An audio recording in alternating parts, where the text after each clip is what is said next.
few minutes to tell someone why it is that doing surgical support so that you could imagine healing. What, in your own words, has been your experience with that, and what would you want someone to know? Are you rolling? Uh-huh.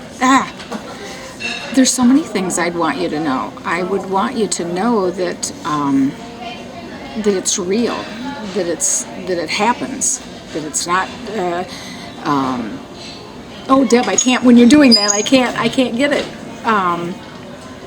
We can edit out anything that doesn't work, so just relax into it and imagine that a patient that you saw that was struggling was sitting right in front of you, and that you knew something that would make a difference in their lives. I would say what I said to Mary up at U of M, that always remember, if you cut your finger, it's going to heal. And if you let the mind and body work together, they will heal you. You have to believe it, you have to live it. And I guess that's what I would say. And Jane, what was it like for you when you started using your imagination to help you heal? You've used some visualizations. When I first started to heal, of course, was the cut finger, and I envisioned it healing overnight.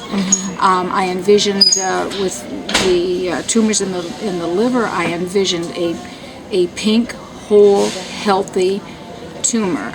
And I think the one thing that's important to me is that you told me, and I was almost angry at you when you said, Jane, you have to learn to love your cancer. And I was not happy when I left your office that day.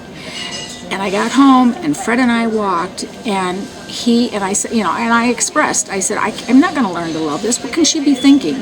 And Fred just said, well, he said, Janie, those are your cells. Those belong to you. They're sick, they can't stay, but they're still your cells.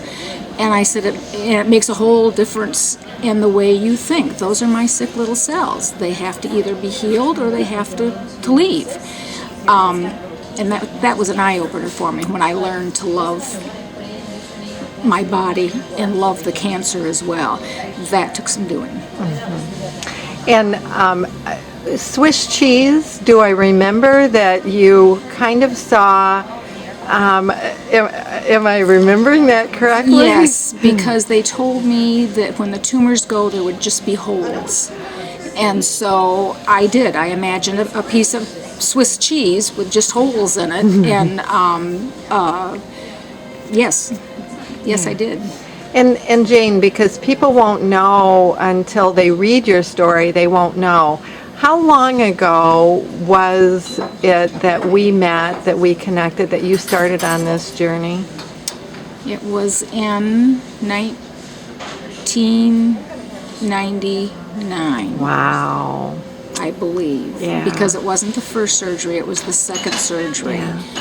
And then they told me there was nothing more they could do. The doctors told you there was nothing? The doctor said that I'd gone as far as he could take me, and they couldn't do any more surgery.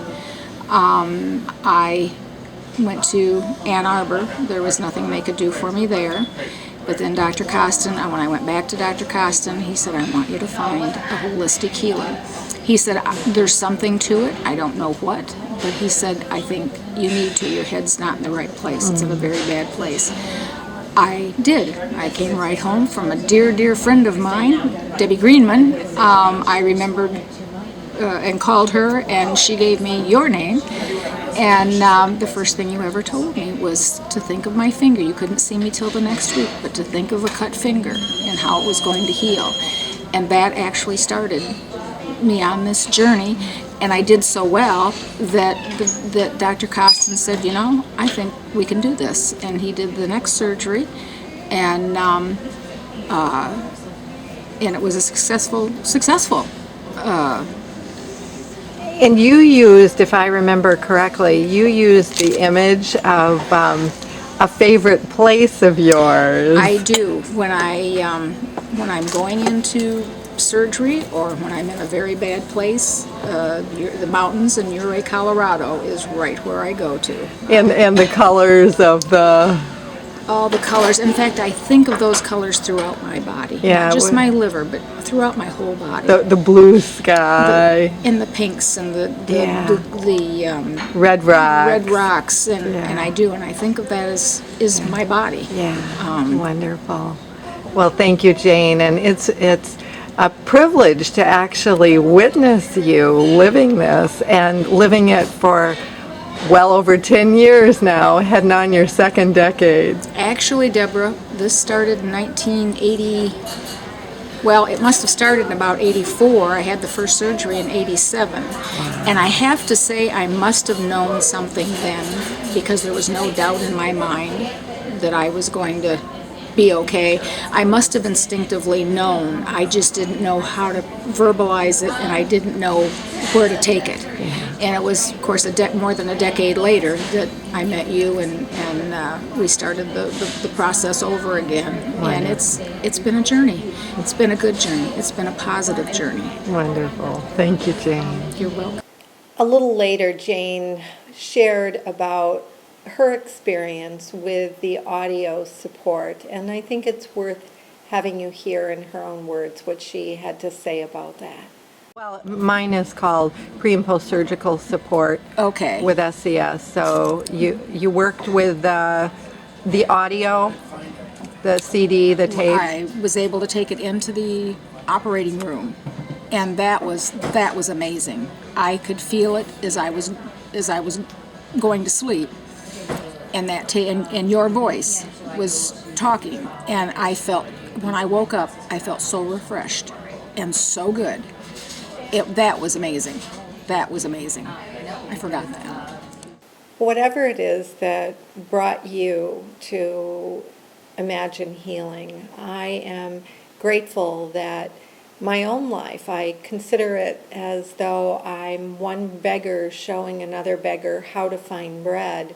When I was diagnosed with degenerative disc disease, L4, L5, S1, and osteoarthritis in the hip, and told that I would never have quality of life, I'm grateful that this journey, I was able to discover the healing power within. And that's my sincere hope for you, that whatever it is that brought you here, that you now know how to take the right steps to bring more healing in your life. In the same way that Jane said, this is real, it happens, you can do it.